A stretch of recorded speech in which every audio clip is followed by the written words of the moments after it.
Ya, itu contohnya bahwa kita bisa merekam sendiri tanpa bantuan orang lain. Tapi lebih baik mungkin ada yang membantu, karena gambarnya lebih hidup. Kalau itu kan monoton, cuma satu arah.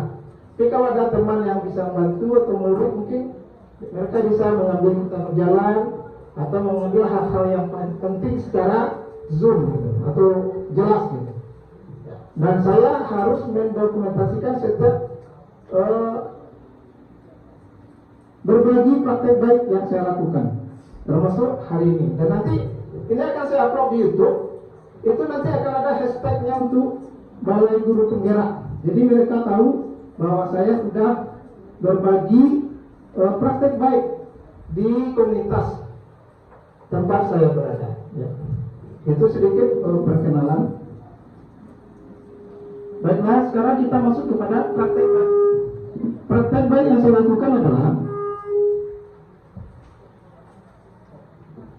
itu pembelajaran matematika implementasi kurikulum Merdeka di SDN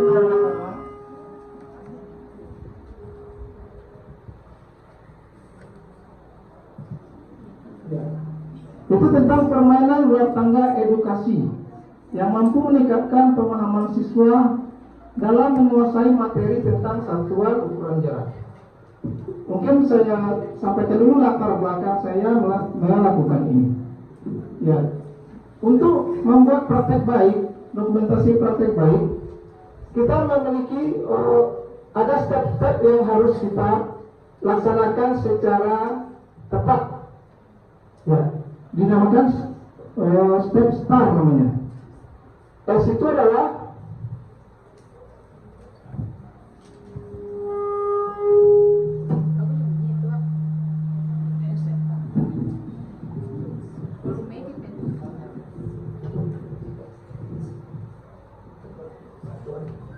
kalau di modal situ ada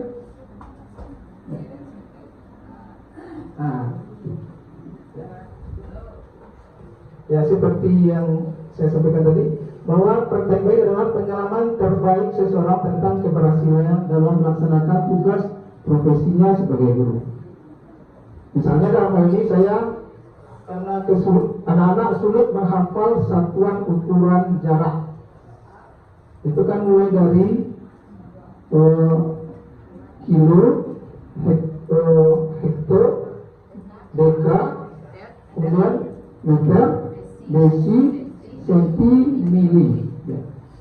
Itu bagi anak sulit untuk mereka hafal atau kuasai secara berurutan dengan tepat. Kenapa mereka harus menghafalnya berurutan? Karena ada level nilai tertentu untuk setiap step-step dari satuan ukuran jarak tersebut. Maka karena kesulitan mereka, maka saya berpikir untuk bagaimana membantu mereka supaya apa yang sudah mereka hafal akan ingat, tinggal di kepala tanpa, ya karena mereka kalau menghafal itu pasti kadang lupa, hilang satu maka buyar semuanya, karena dia harus berurutan.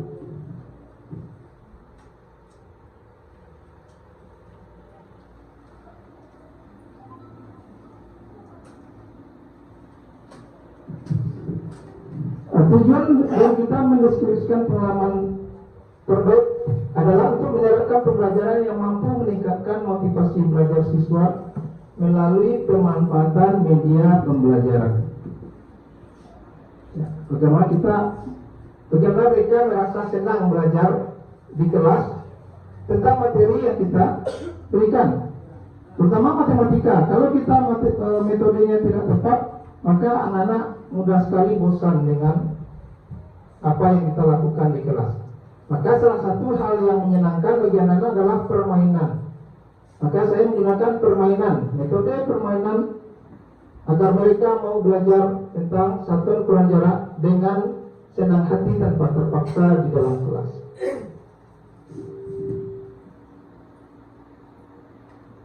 Oke, ini adalah langkah-langkah langkah penulisan best practice atau praktek baik. Bab 1 adalah pendahuluan, bab 2 adalah kajian teori, bab 3 adalah metode pemecahan masalah dan hasil, Dan yang keempat adalah kesimpulan dan saran. Ya. Ini adalah yang ilmiahnya, Bapak Ibu. Misalnya kalau kita kuliah, kan kita dituntut untuk membuat karya ilmiah. Maka best practice sekarang sudah bisa kita jadikan sebagai tugas akhir. Bedanya adalah best practice tidak ada bab 5-nya, tidak ada penelitiannya, itu pada bab 4 biasanya. Itu tidak ada penelitian. Cukup sampai bab 3 dan kesimpulan dan saran.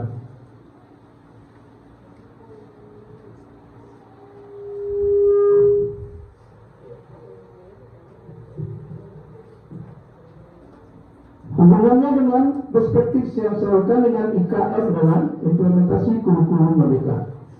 Seperti yang kita ketahui bahwa kurikulum Merdeka itu fokus terhadap materi esensial, sehingga peserta didik memiliki waktu yang banyak untuk pembelajaran yang mendalam bagi kompetensi dasar mereka berupa literasi dan numerasi, sehingga guru lebih fleksibel dalam melakukan pembelajaran terdiferensiasi, itu yang membeda-bedakan siswa sesuai dengan profil belajar mereka, sesuai dengan kemampuan peserta didik. Jadi perspektif yang saya lakukan ini mencakup kedua-duanya, yaitu literasi dan numerasi. Literasi adalah permainan wacana edukasi ini saya jadikan sebagai suatu kebiasaan bagi mereka, sebagai literasi di awal pembelajaran sebelum bermasuk atau pada saat istirahat. Ini contoh tangganya namanya seperti ini, Bapak Ibu. Ini selalu saya letakkan di kelas 2 buah. Itu untuk yang perempuan dan laki-laki. Karena kalau perempuan laki-laki bergabung itu biasanya ribut, sehingga mereka tidak jadi main. Jadi selalu saya letakkan di meja itu 2 buah, dan mereka bebas bermain sebelum jam masuk dimulai. Jadi ketika dia pagi hari itu sebelum jam masuk mereka bisa bermain, dan juga setelah istirahat pada waktu pause itu kalau mereka sudah jajan macam-macam, kemudian mereka tidak ada kegiatan, maka mereka bisa menerapkannya literasi penerapan rumah tangga edukasi ini di kelas masing-masing.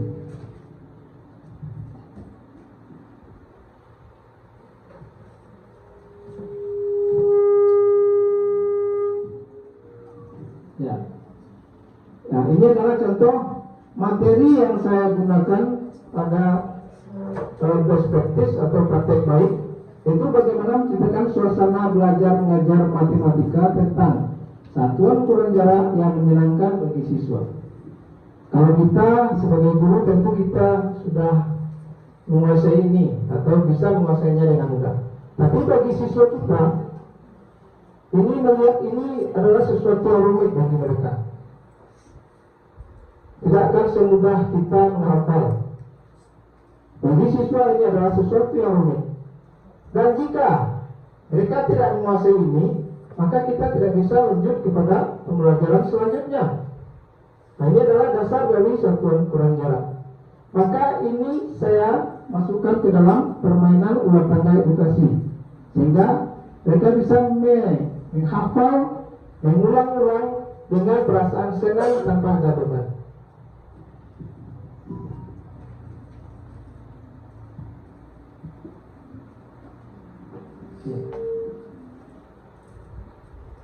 Dan kaitannya dengan pembelajaran berdiferensiasi.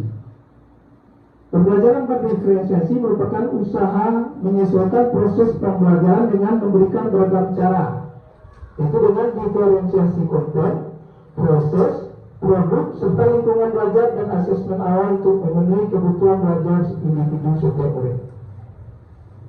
Jadi, praktek yang saya lakukan itu mengandung diferensiasi konten dan juga diferensiasi proses. Yaitu mereka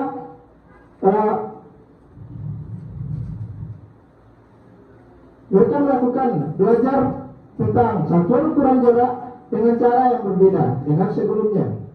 Jadi kalau kita biasanya menyarankan, kemudian memberi tugas dan menilai, maka pada saat praktek baik ini, maka kita hanya menyuruh mereka untuk saling berbagi dengan teman pada satu buah papan ini kita bagi menjadi 4 atau 5, dan satu orang kita tunjuk sebagai mentor teman sebaya, yaitu siswa yang sudah paham dengan materi yang kita berikan.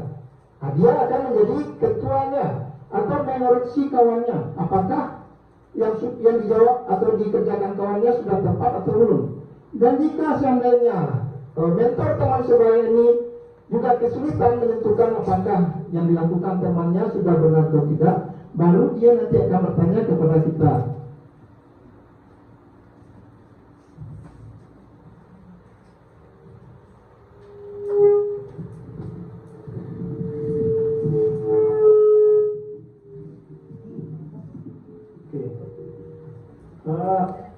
Perlu diketahui Bapak Ibu, diferensiasi konten adalah dengan cara membedakan proses pembagian dan pola penyampaian konten untuk siswa yang sudah menguasai materi, seperti tutor teman sebaya tadi.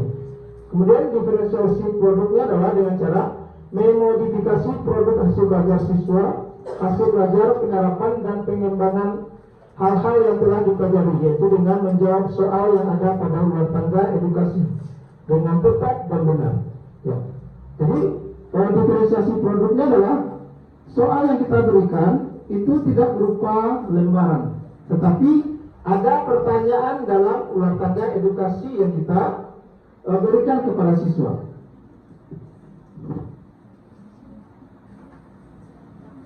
Kemudian strategi diferensiasi prosesnya dengan cara memberikan keleluasan kepada siswa untuk meningkatkan potensi dirinya sesuai dengan kesiapan belajar, minat, profil belajar siswa, serta sehingga siswa belajar memahami dan mengingat materi satuan ukuran jarak dengan bermain sambil belajar dengan bimbingan tutor teman sebaya sebagai ketua kelompok, dan tetap kita awasi.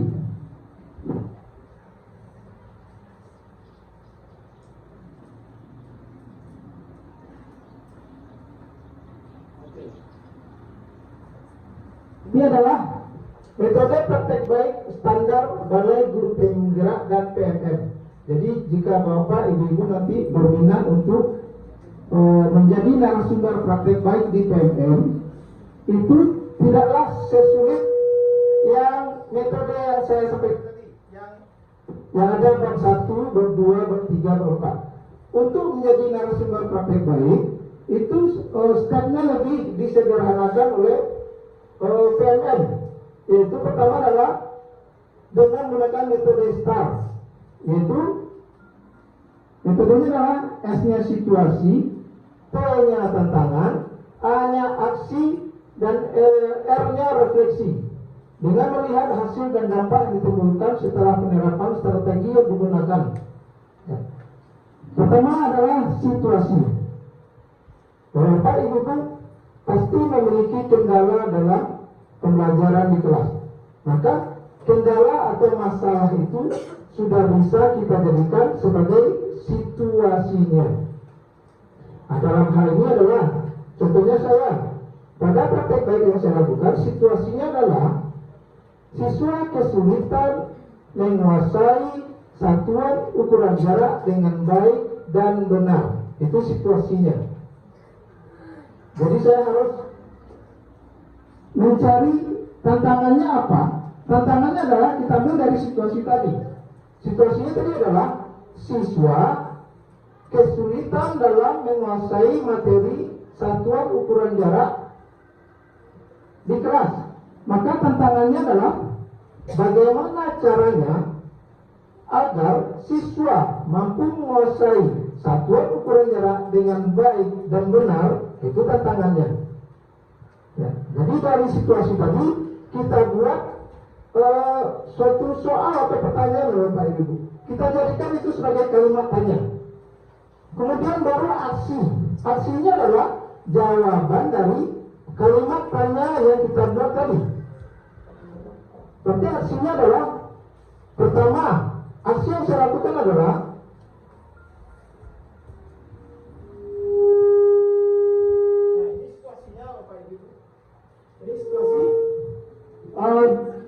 saya merupakan guru kelas 4. Ini diterangkan dalam PMM ini, Ibu. Saya menuliskan di sana, situasinya adalah saya merupakan guru kelas 4 di SDN 06 Meralang, Sulut Air dengan jumlah 10 siswa. Namun, pada pembelajaran matematika tentang satuan ukuran jarak, hanya 2 orang siswa saja yang aktif selama proses pembelajaran.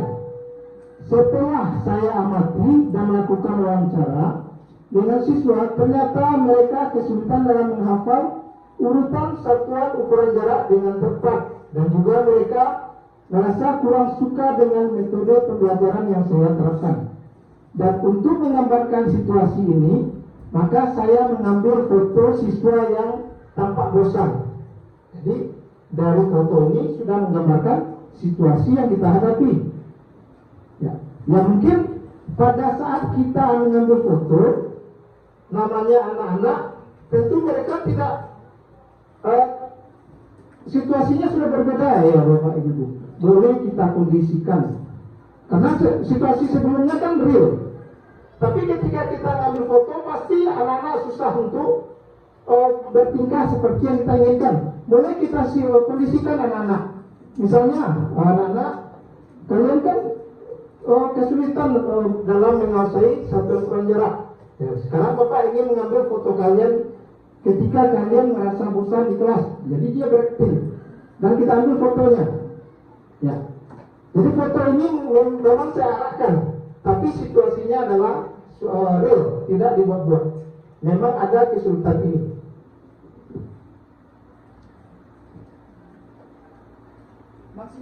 Maksimal foto cuma 4, tidak boleh lebih.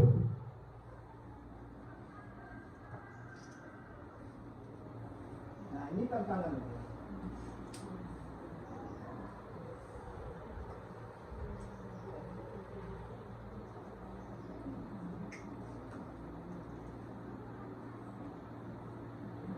Tantangannya adalah bagaimana menentukan metode yang tepat agar siswa mudah memahami urutan satuan ukuran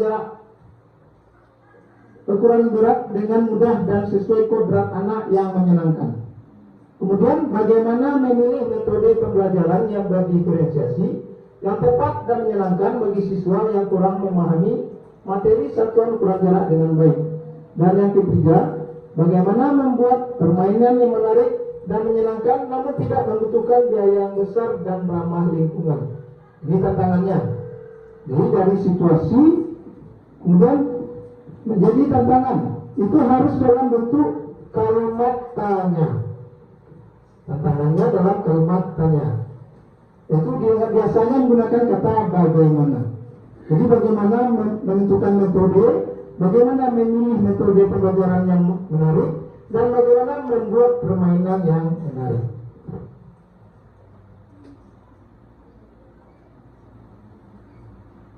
Oh iya. Nah, dalam tantangan ini maka sebenarnya ini adalah video. Itu menarik. Iya Pak, harus ditakan.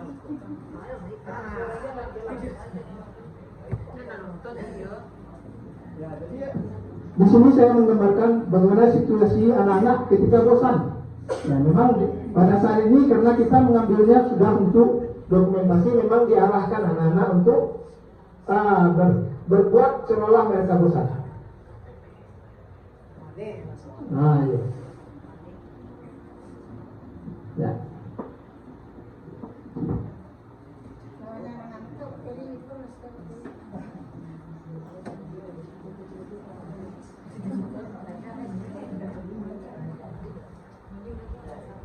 Ini aksinya. Mengenali karakteristik siswa mulai dari sifat, minat hingga gaya belajarnya dengan metode observasi selama kegiatan belajar berlangsung dan asesmen dan proses melalui wawancara. Jadi aksinya adalah saya mewawancarai siswa, kemudian berkonsultasi dengan guru lain dan juga kepala sekolah, dan juga menggunakan aplikasi Canva untuk mencari ide dalam membuat permainan yang menarik. Ini aksinya.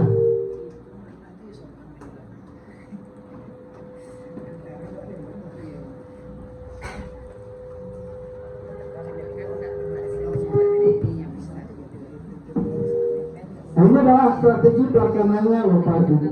Jadi setiap kelompok akan mendapatkan satu papan ini. Kemudian siswa yang sudah memahami kita jadikan sebagai tutor teman sebaya atau ketua kelompok. Kemudian pada setiap tangga dan kepala ular terdapat soal tentang satuan ukuran jarak. Itu adalah untuk soal individu. Kemudian pada akhir permainan kita memberikan soal yang sama kepada siswa untuk dijawab secara berkelompok. Itu tugas kelompok. Jadi ini adalah diferensiasi produknya. Jadi produknya pertama individu, yang kedua berkelompok. Dan pemenangnya ada dua kategori, yaitu pemenang individu yang berhasil sampai pada angka 100 di atas sekali. Dan yang pemenang kelompok adalah yang berhasil menjawab soal yang kita berikan secara berkelompok. Baiklah, itu adalah sebagai latar belakang kita membuat ular tangga edukasi. Dan ini bisa kita gunakan untuk seluruh bidang studi Bapak Ibu. Jadi ini cuma sebagai modal saja. Nanti bisa Bapak Ibu sesuaikan dengan materi yang ingin Bapak Ibu sampaikan kepada siswa.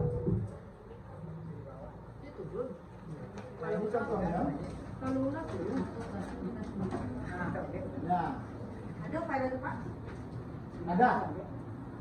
Tapi lebih baik kita kerjakan kita kerjakan sendiri. Kalau filenya tinggal mudah.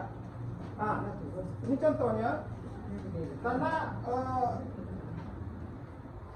saya mengedepankan pada proses berdampak pada lingkungan, maka saya menggunakan kertas bekas. Ini bukan kertas yang kosong. Jadi kan kita di kantor pasti banyak kertas-kertas yang tidak terpakai, yang di belakangnya masih kosong. Jadi bisa kita gunakan.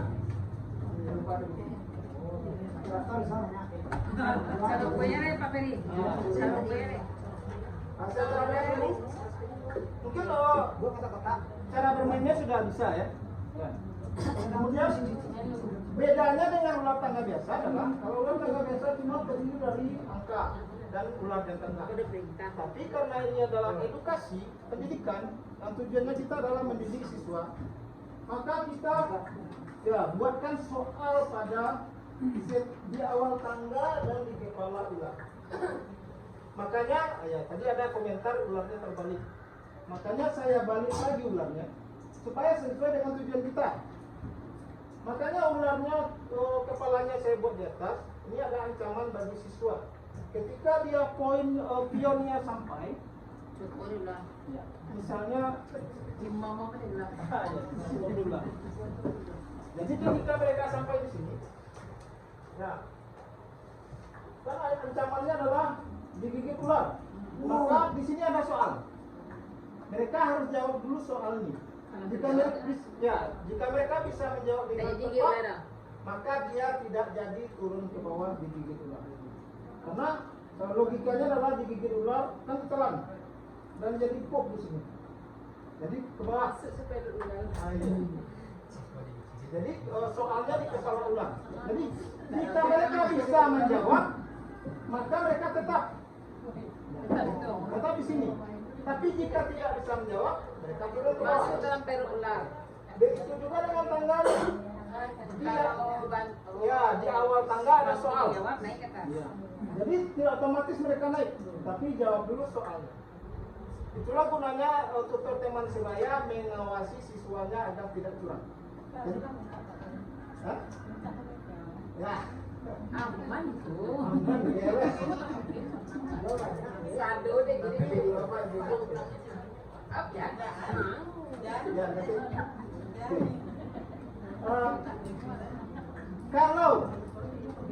Kalau tidak ada soal di sini, maka tidak ada motivasi mereka untuk menang. Tapi jika ada soal, mereka akan menguasai materi supaya menang. Itu kalau tergantung kita lagi Bapak Ibu memberikan rewardnya pas. Apakah berupa nilai, ataukah mungkin permen? Kadang anak dikasih permen saja sudah bangga. Dia cerita pada orang lain. Ini paling permen. Boleh. Kalau mampu kasih kulkas. Ya. Jadi dan ini contohnya kan matematika. Jadi soalnya bisa Bapak Ibu ganti dengan soal yang lain sesuai dengan materi kita. Jumlah soalnya tergantung kita. Kalau mau jumlah soalnya 20, maka jumlah tangga dan ular juga 20. Kalau cuma 10, maka jumlah tangga dan ularnya cukup 10. 5 tangga, 5 ular. Dan di Canva, ini angka ini bisa kita edit Bapak Ibu. Jadi kalau saya kasih filenya cuma adalah sampai 100. Jika Bapak Ibu mau yang 10, misalnya 1, 2, 3 atau 1 dan 2 kan tidak mungkin soalnya sampai 100. Tentunya kita buat saja misalnya cuma ada kotaknya 20 agar permennya cepat selesai. Ya. Maka kalau filenya saya kasih, maka Bapak Ibu tidak bisa mengeditnya sendiri. Ya. Kalau bisa diganti. Soalnya bisa. Itu yang bagus Pak. Cara gue pakai itu mau gue. Mbak cara di kompadu, itu sebenarnya ada apa ya lo? Tujuan kita, ya ini contohnya Dia kan ada di lo cara gue. Tidak ada cara gue.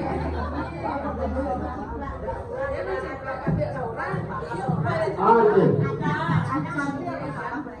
Nah, kalau tadi kata Bu Ketua KKG, firmannya adalah belum menguasai Canva. Makanya kemarin saya minta ke Bora supaya kita praktek menggunakan Canva dengan membuat ular tangga edukasi langsung di laptop masing-masing. Ya. Bapak Ibu siap untuk membuat ular tangga melalui Canva hari ini? Insyaallah. Oke, baiklah. Kalau itu silakan koneksikan HP dengan laptop masing-masing ke internet dan kemudian buka Canva. Nah? Siapa yang sudah pernah buka Canva? Belum ada? Itu sebaiknya dikoneksikan dengan akun Belajar ID Bapak Ibu. Karena dengan akun Belajar ID kita mendapatkan akses yang lebih luas dibandingkan cuma menggunakan email biasa. Dan juga rekam jejak kita menggunakan Canva dengan menggunakan akun Belajar ID itu terekam di SIM PKB. Karena SIM PKB kita menggunakan akun Belajar ID. Jadi canggih sekarang, apapun yang kita lakukan bisa diketahui oleh pusat.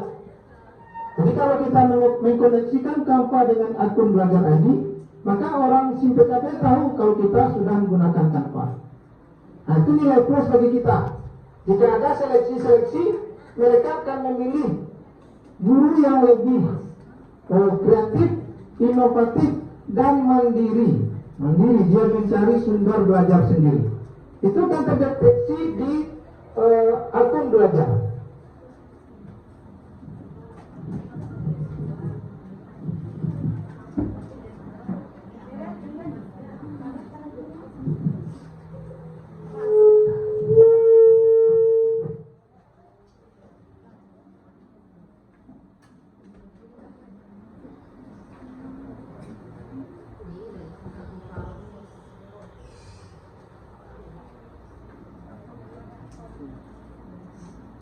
Ini contoh apanya?